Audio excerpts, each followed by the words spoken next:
We are going to start with a few iClickers, but before I open that, I don't have an announcement slide, but I do have some announcements. So let's see. You'll have an Achieve due on Monday. We don't have class this Friday because we have the Easter recess.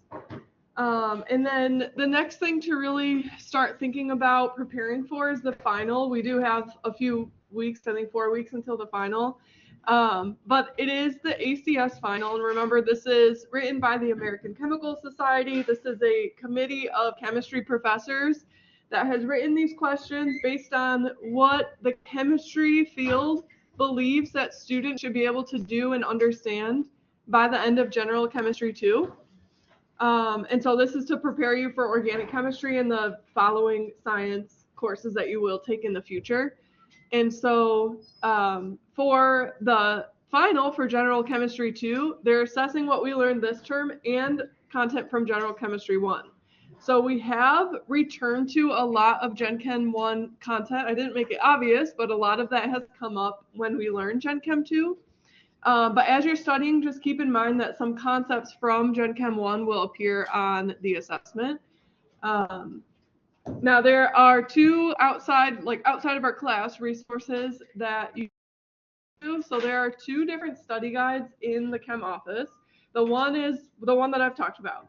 So it has a bunch of multiple choice questions organized by unit, some from Gen Chem 1, some from Gen Chem 2, and you can go back and try those multiple choice questions.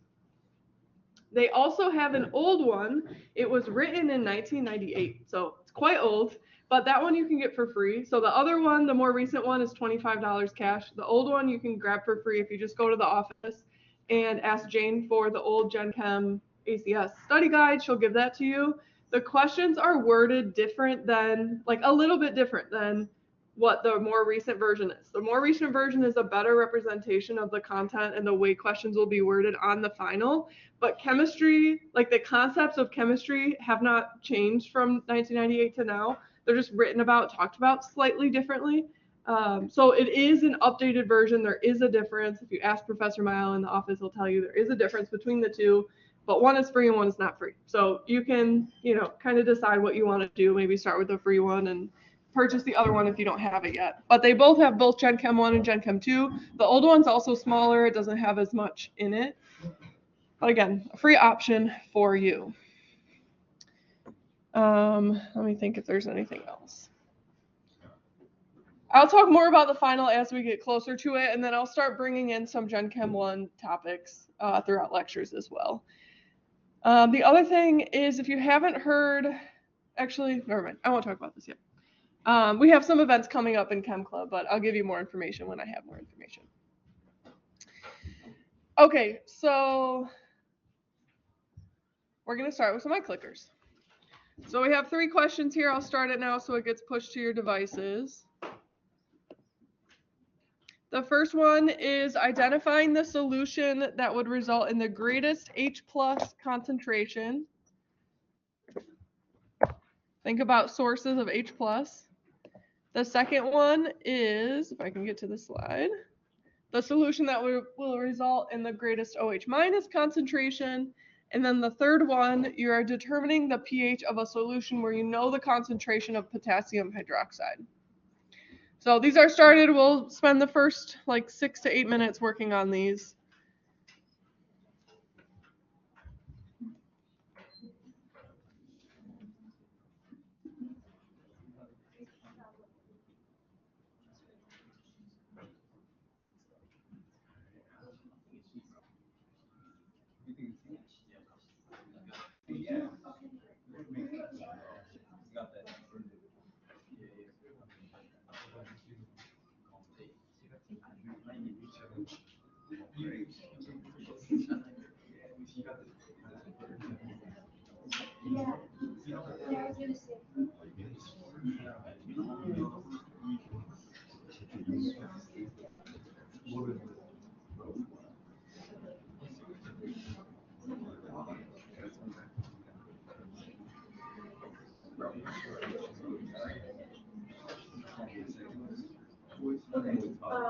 So we want to look for what will produce H+ ions. So the look for Yeah, so there is only one that's successful. So that will produce. Yeah.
This concentration is for K.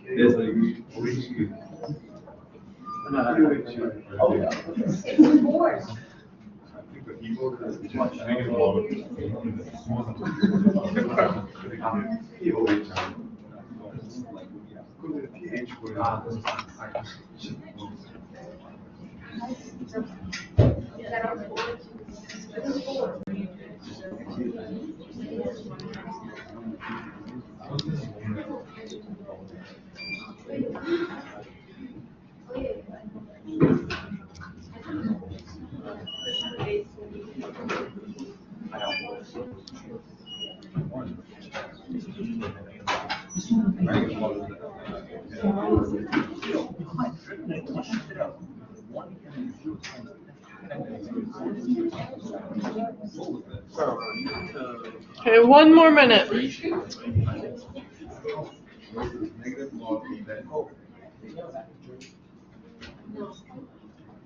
just 0.1. Yeah. Oh, my bad. I took these. That's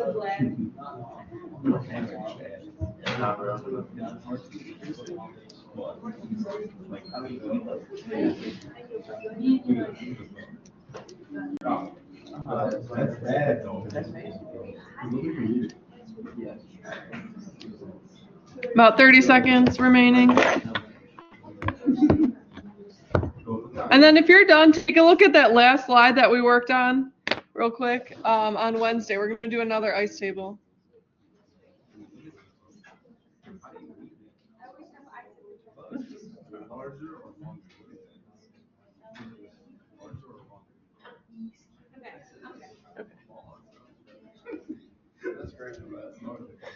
All right, I'll close it here.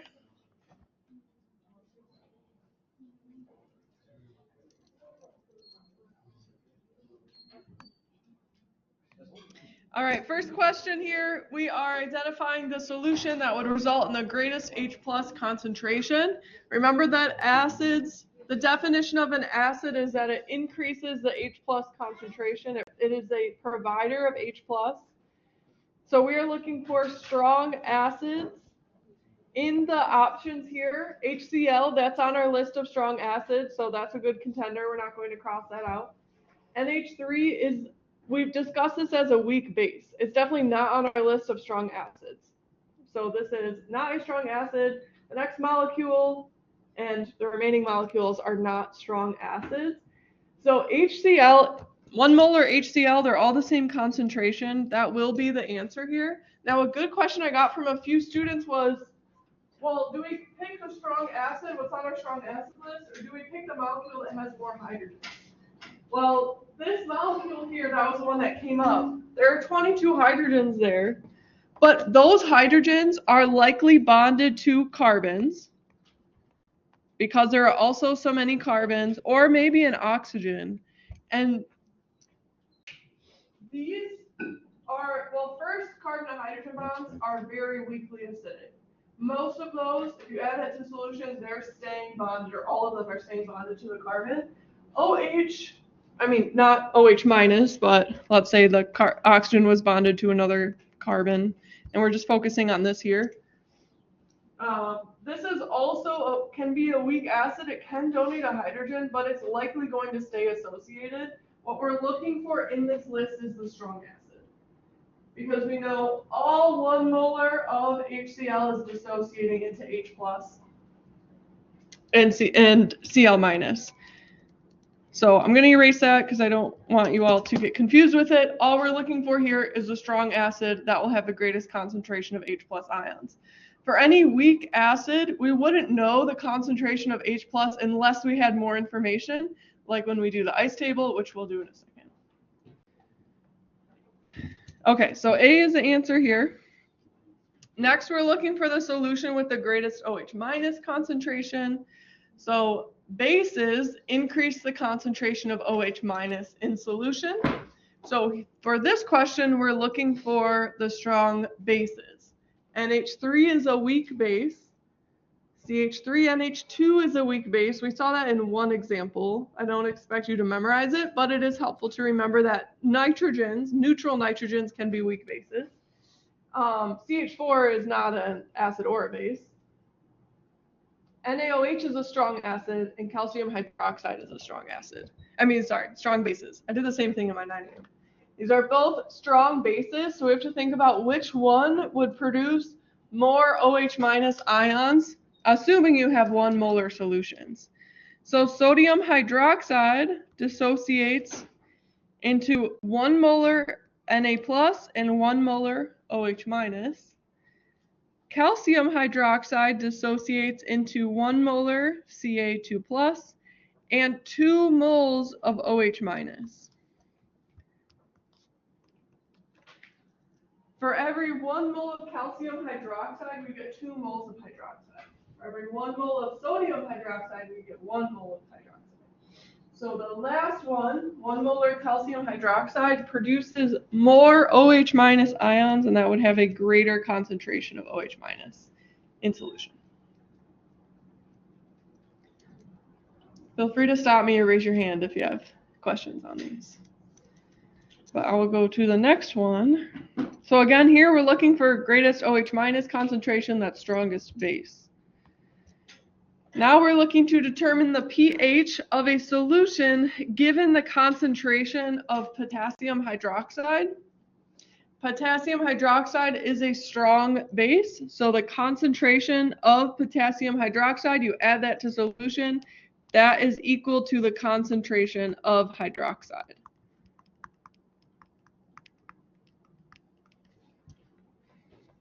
So that is the first step to answering this problem, is identifying, since it is a strong base, we know exactly the concentration of OH minus.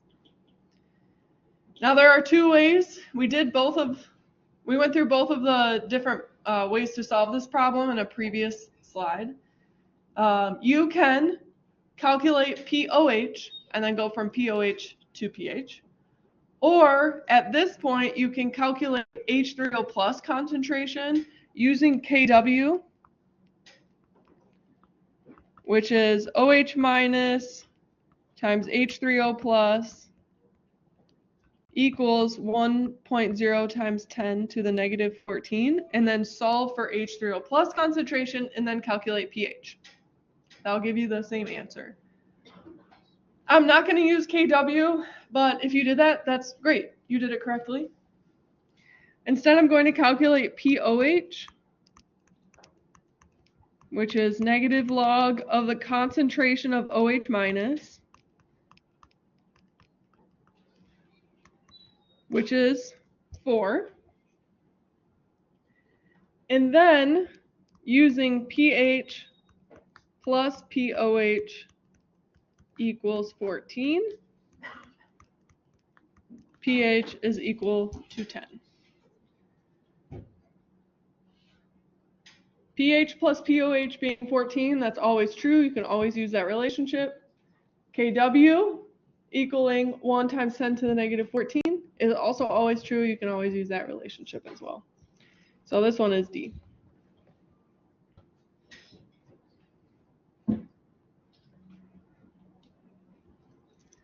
So most of what we talked about last week was about strong acids and bases, which makes our calculations more simple because if we know the concentration or how much of that strong acid or base is added, then we also know how much OH minus is present, or if we have a base, or H3O plus if we have an acid.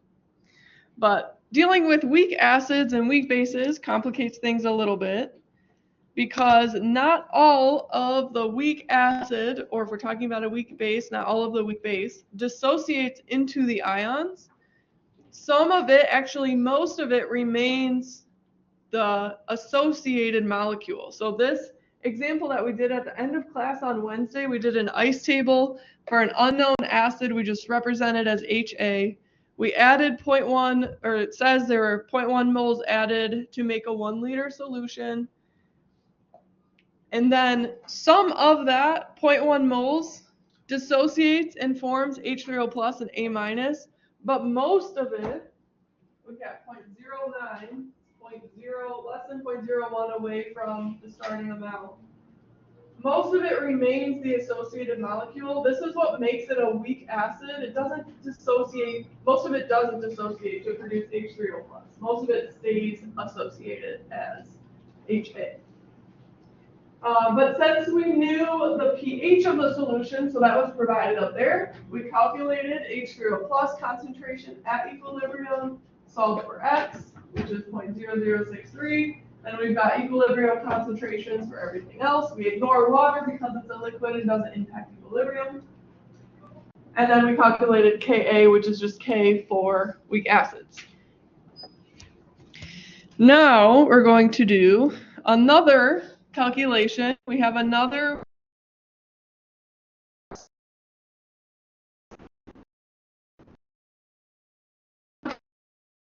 of that.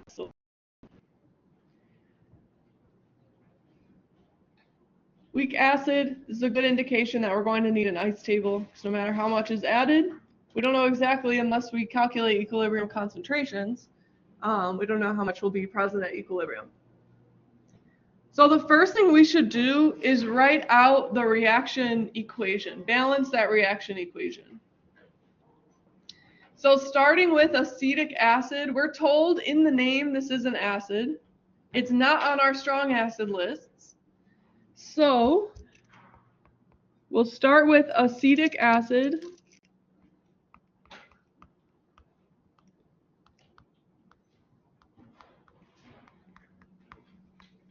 It's added to water.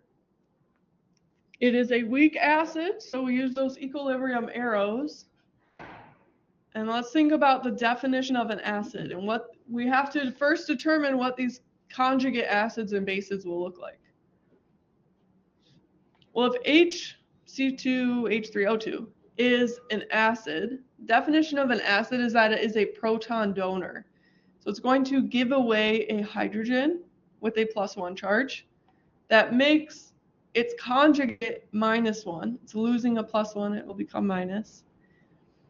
So if acetic acid loses an H+, it on the right side, product side, conjugate will be a base, C2H3O2-. So the only difference between acetic acid and its conjugate base is that it has lost a hydrogen. So I took away that first hydrogen there. And it becomes negative because it lost an H+. Yeah, go ahead. Why did you take away the, like, does it matter what hydrogen? Yeah, so this C2H3O2 is one of the polyatomic ions from Gen Chem 1. So here's some Gen Chem 1 content coming back. And so that stays together. Usually for an acid, the acidic hydrogen is first. If there are multiple locations of hydrogens, the first one is usually represented as the acidic one. If we had a short answer test and you put HC2H2O2 minus, that would be fine with me because it is the correct formula. Yeah, it's just conventionally the acidic hydrogen is represented first if there is one first. Okay, so acetic acid gives away a hydrogen. Something has to accept it. The only other thing there is water, H2O. So H2O gains a hydrogen and becomes H3O. Gains a H plus, so it becomes H3O plus. This is hydronium. One way to double check that you have the correct charges on the product side is that the net charge on the reactant side must be equal to the net charge on the product side, assuming you have a balanced equation. So the charge of acetic acid is 0, charge of water is 0, so the net charge on the left side is 0. On the right side, the conjugate base has a -1 charge. The conjugate acid, H3O plus, has a +1 charge, so the net charge is also 0. +1, -1, they cancel each other out. So that will always be the case for any reaction.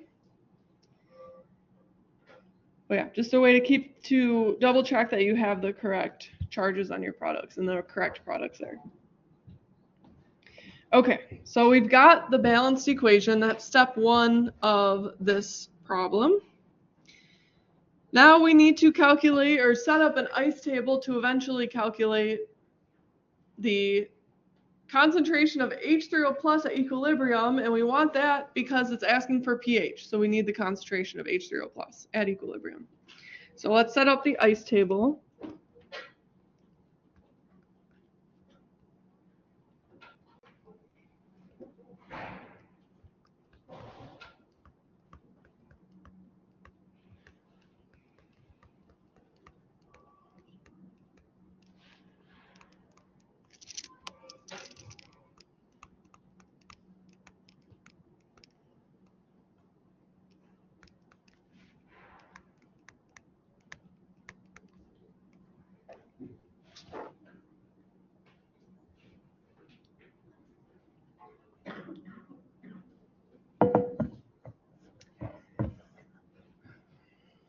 All right, so we've got initial change in equilibrium and then all components of the reaction equation across the top.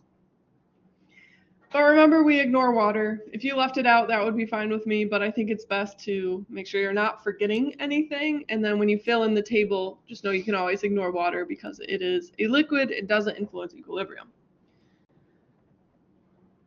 All right, so we are told now in the problem statement, 0.1 moles of acetic acid was dissolved in enough water to make a 1 liter solution. So that means the molarity of acetic acid is initially 0.100 molarity. We ignore water. And if initially only acetic acid is added, then there is no conjugate base or conjugate acid present. Both of these are 0.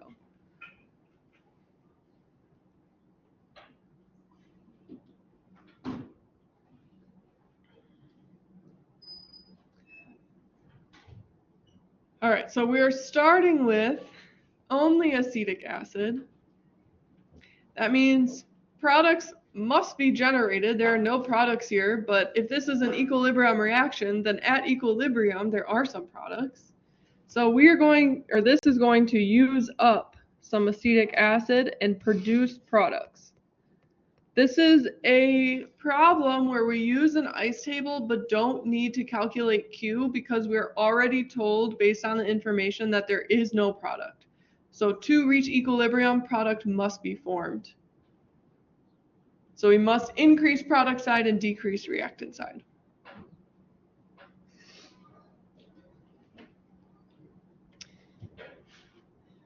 Now another piece of information that is not written on the slide but should be given to you, so I should have added it, but I didn't, is the Ka value.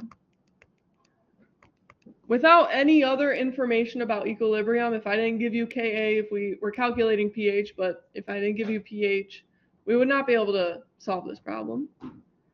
But I'm going to give Ka, we need that. Ka value for this reaction is 1.8 times 10 to the negative 5.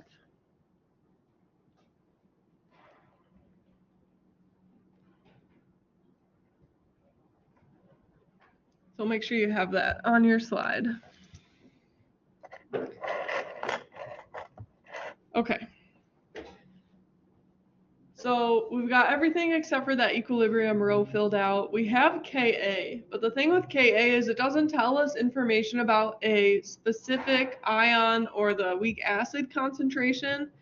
It only gives us the ratio of products to reactants at equilibrium.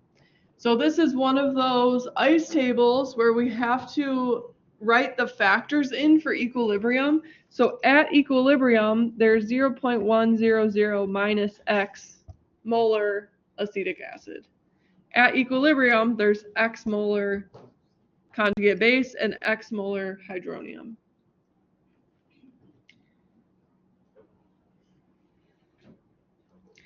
Then we'll use Ka.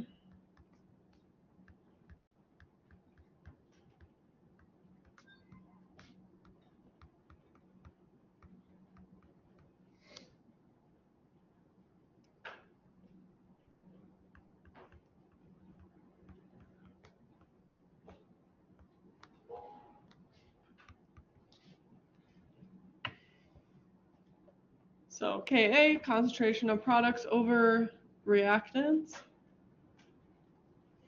at equilibrium. Concentration of the conjugate base at equilibrium we represent as X. Conjugate acid at equilibrium we represent as X. So the numerator is X squared.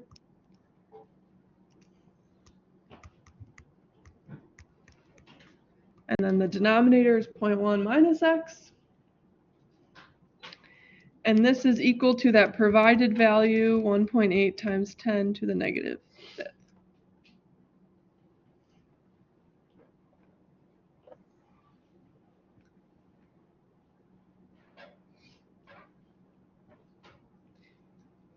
Now, this looks like a problem where we have to use a quadratic formula. We have an X squared, we have an X factor, we have numbers, we'd have to rearrange, set everything equal to 0, and then use a quadratic formula to solve for X.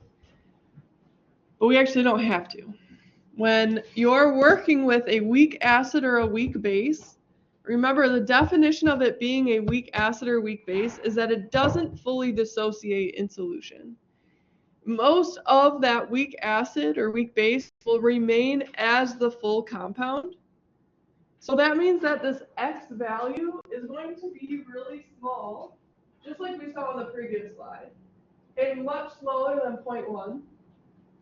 So what we can do is assume that the denominator here is approximately 0.1. Because X is going to be really small, so it's going to be much smaller than 0.1. So the value, if we did include X, would be approximately 0.1. So understand you've done something like this in your lab, but this is what we'll do here. What the implication of that is that this calculation gets a lot more simple. So we'll calculate X, you'll see that it's really small, you'll see that this denominator would be approximately 0.1, and so if you went through everything and used a quadratic formula, you'd get almost the same value of X, close enough to where we can just assume that it's 0 in the denominator only. So X is much smaller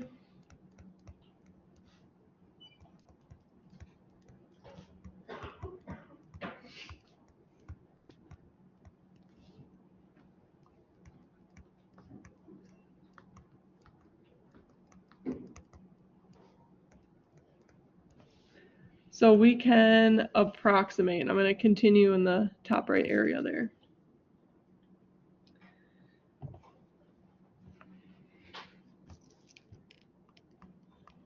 So we'll say x squared over 0.100 minus x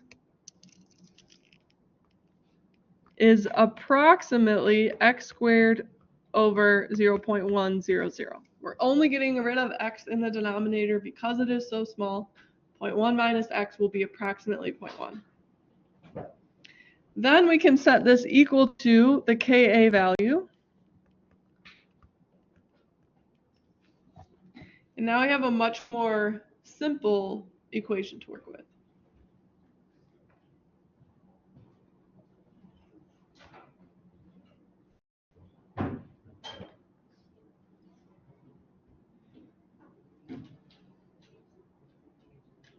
So without that minus x in the denominator, now we can just multiply both sides by 0.1. We get x squared equals 1.8 times 10 to the negative 6. Take the square root of both sides. We get x is equal to 1.3 times 10 to the negative 3. So no quadratic formula needed. And then we're just always remember you can only do this if the equilibrium that you're looking at is an acid-base equilibrium with a weak acid or a weak base. We've looked at other equilibriums in chapter 15 that are not acid-base reactions. We can't assume the denominator is 0 for those. It has to be for a weak acid or a weak base. All right, so we calculate x. X is, remember we're looking for pH, so we need concentration of H3O+. That is x at equilibrium. So this is the value of H3O+. Or I'll just write H3O+ concentration is equal to x. So now we can plug that into our pH equation. Negative log of 1.3 times 10 to the negative 3.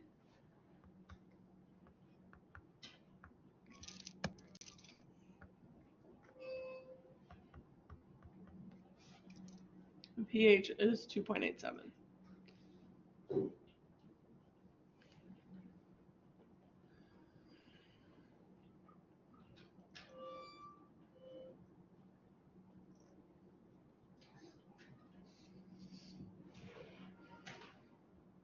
Okay, questions on this? Yeah.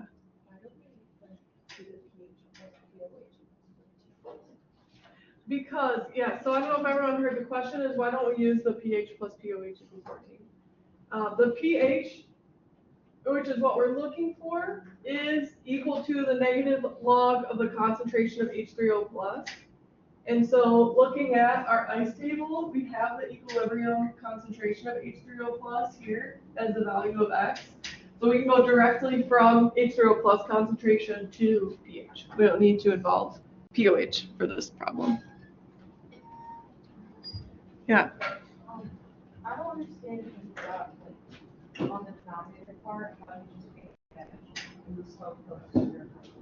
Yes, so that only works with weak acids and weak bases because the definition and what it means to have a weak acid or weak base is that it doesn't fully dissociate into the ions, meaning that the concentration of H3O+ is going to be really small compared to the initial concentration. So most of a weak acid or weak base in solution remains as the compound that's added. It doesn't dissociate.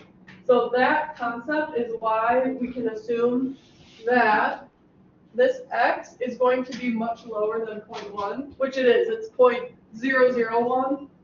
So 0.1 minus 0.001 is approximately 0.1. That's the approximation that we're making. So connected to that, so does that mean that only in like the denominator in like examples like this you can do it, not in the numerator? Right. Yes, it would only be the denominator because we are not going to set this as 0 because then we just get a value of 0 for the products. And so we do need to find that actual concentration, and that it is a small value, but we still need that value to calculate pH. Even with this small of a value, we have a pretty acidic solution, much lower than 7. But yes, just because it's still much lower than the initial concentration, only in the denominator. Yeah. Okay, good questions. Now notice we didn't have to make that assumption in the one that we calculated on last Wednesday because we never needed to set up that equation with x squared over some factor because we were given pH and we already had the equilibrium concentration of H3O plus, and then we could just directly fill that in and solve.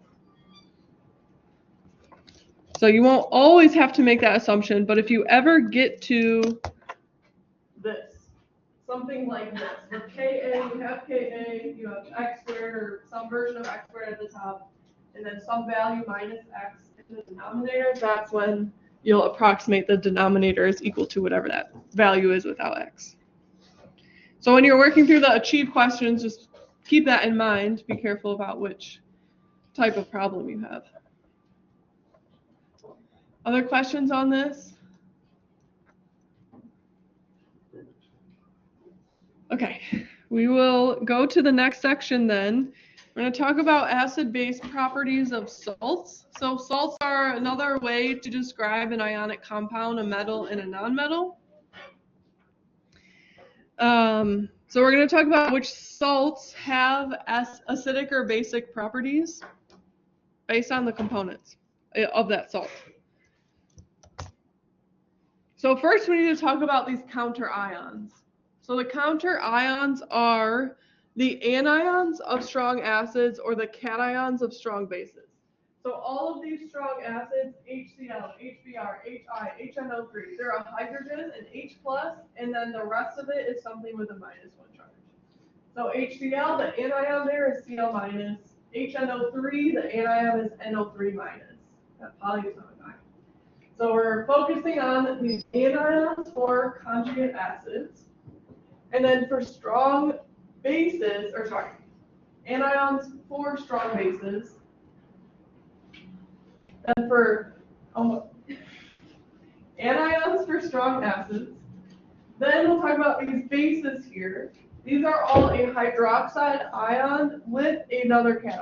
So this list of cations here are for lithium hydroxide, it's Li+, sodium hydroxide, Na+, calcium hydroxide, Ca2+. These are strong bases. These ions here, the cations, do not have any acidic or basic properties. You add any of these cations to solution, they don't impact the pH, they don't increase concentration of H+ or OH-. They are completely neutral, just don't influence acidity or basicity at all. The same thing is true for the anions of strong acids. The strong acids completely dissociate into H+, and it's something that's negative. That something that's negative is listed here. It does not impact the acidity or basicity of a solution on its own, just the anion. The exception here is for H2SO4. The anion here is HSO4-, but that has another proton, it could donate. So it does influence acidity, so we're keeping that out. It's a polyprotic acid, meaning that it has more than one protic protons. So it has more than one proton, H+ it can donate. Okay, so we're ignoring H2SO4. I don't really think that will come up again. Let's focus on everything else I've already said for this slide. These counter ions that we're talking about, so Cl-, for example, or Na+, for example, have no acid-base properties. So if you combine these two, sodium and chlorine, and add it to solution, it doesn't impact the acidity or basicity of that solution at all. This is an ionic compound. We've seen this so many times. That on its own has no acid-base properties. But if one of the ions, anion or cation that's listed here, combines with the conjugate of a weak acid or base, then the resulting will be a salt, a cation with an anion. The resulting salt does have acidic or basic properties.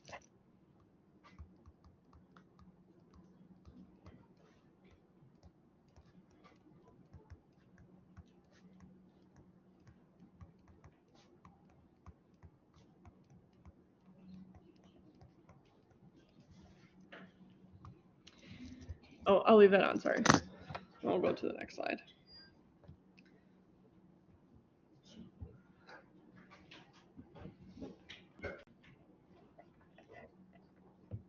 Okay, so next slide, I have that list of counter ions. And we're going to think about those counter ions associating or being in a compound with a conjugate acid or base. So anions and cations, they're anions of strong acids, cations of strong bases. Then here's acetic acid again. So this would dissociate, it is a weak acid, but it would dissociate into H plus and C2H3O2 minus. So this is weak acid.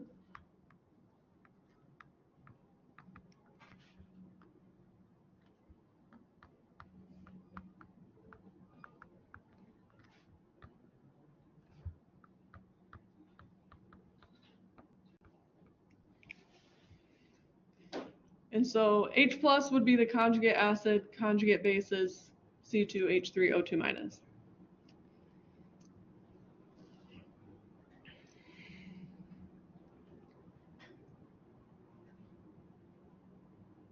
I just separated it into the two ions using its definition of being an acid. So now we're focusing on the conjugates. Conjugate acid in this case is H plus. If we combine that with any ion, any anion on this list, we're forming an acid, a strong acid. So H plus conjugate acid with any anion on this list is now a strong acid. So any, let's say, conjugate acid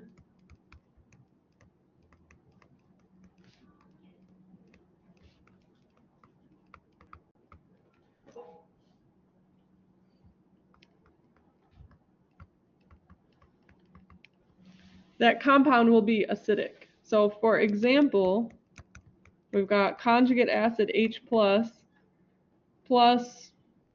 let's do Br minus.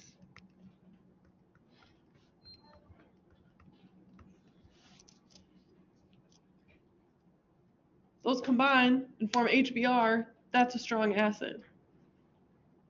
So it has acidic properties.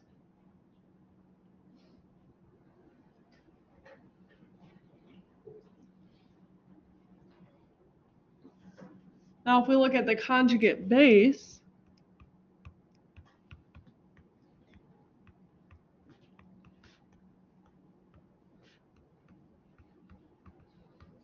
and combine that with any cation, that will generate a basic solution.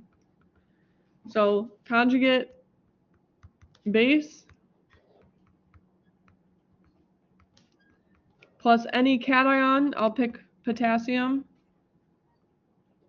that would form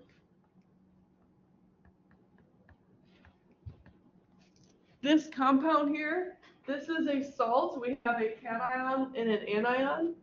This salt has basic properties because we've combined a conjugate base with an ion that does not influence acidity or basicity. So this is basic, this is neutral, doesn't do anything. So overall, if this compound is added to solution, the solution will be basic.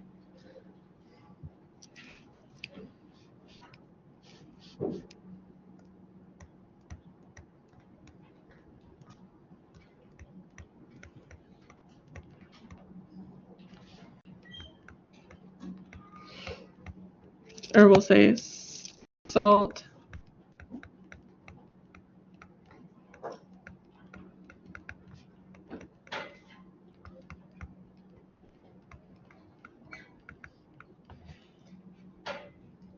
We have an anion that is a conjugate base, slightly basic, a cation that has no acid or base properties. So the salt, the combination of the two added to solution will make a basic solution.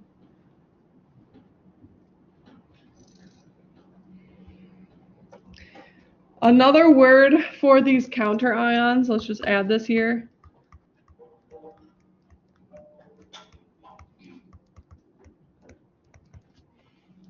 is spectator ions. I use this in organic chemistry, and you might see it again depending on who your professor is. But if you keep in mind that these are all spectator ions, I think that is still helpful. If you think about a spectator at a sports game, they're not influencing what's happening on the field at all, they're just there watching. That's kind of what a spectator is. It doesn't influence the acidity or basicity of the solution, but it is still there. It just doesn't impact basicity or acidity. So it's neutral. It balances charge, it can form a salt, but no influence on acidity or basicity. Questions on this slide? Okay, let's go through a few examples here now. So we're going to classify each solution as acidic or basic. I'll do that for this first one with you, and then I'll give you a minute or two to work on the second one. So the first step that I recommend when doing these is identifying, so all of these are salts. We're talking about salts. We're adding these salts to solution, meaning there's a cation and an anion. Identify what the cation is and what the anion is in these compounds. So one or both might be a polyatomic ion. The other is probably a spectator ion or a counter ion. Once you do that, identify which of the two can influence acidity. So essentially if it's not on the list on the previous slide. So NH4Br, that is a salt. We have a cation and an anion. NH4 is one of the polyatomic ions from last term, NH4 plus. But even if you didn't know that, hopefully you'd recognize Br is often Br minus. So the rest of the molecule would be NH4 with a +1 charge to balance out charge.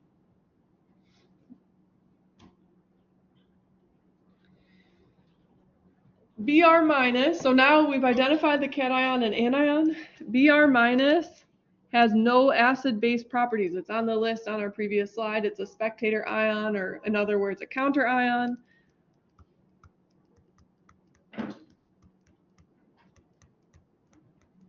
So I wrote here no AB for acid-base properties.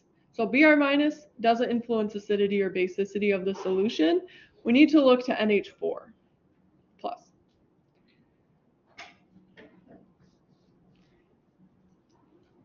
So the question is NH4 plus a conjugate acid or a conjugate base? Is it more acidic or is it more basic?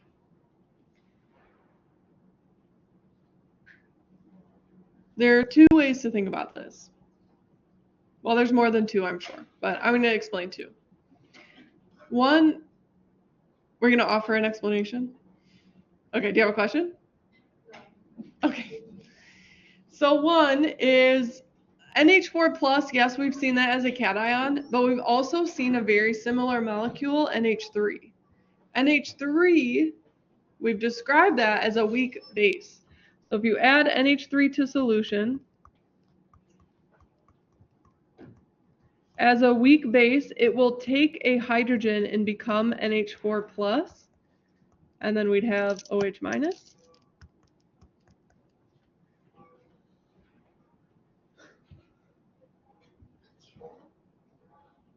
So you have to remember to do this that NH3 is a weak base.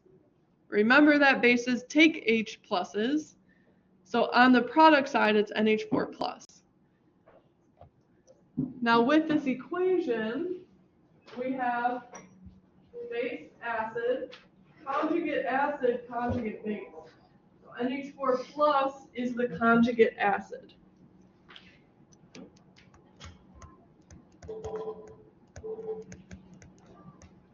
Which means NH4 plus is acidic.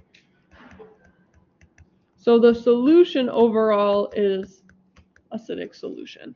Because Br minus doesn't influence acidity or basicity, NH4 plus is a weak acid.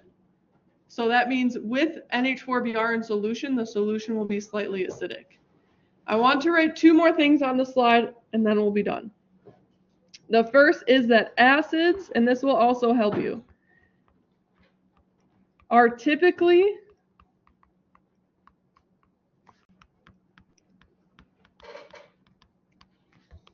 positive or neutral, and then bases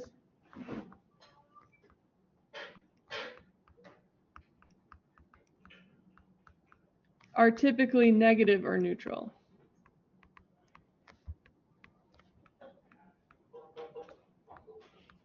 So if you have something neutral, we need to think about, is that an acid or a base? We can't tell based on the charge.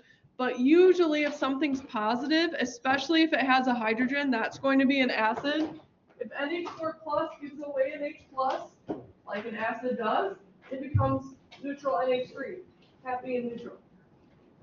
So acids, if you see a positive charge, that's usually an acid. If you see a negative charge, that's usually a base, because then it could accept an H plus and then become neutral. All right, we'll do the next two when we get back on Wednesday.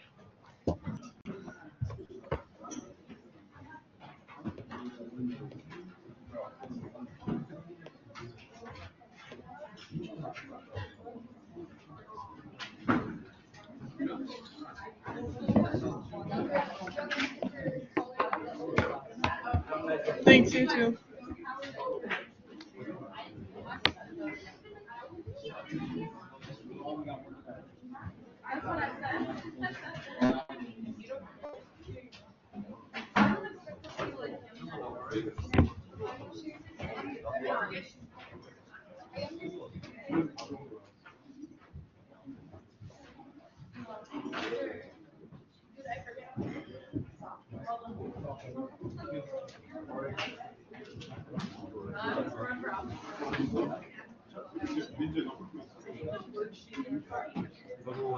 Bye, thanks, you too. Good.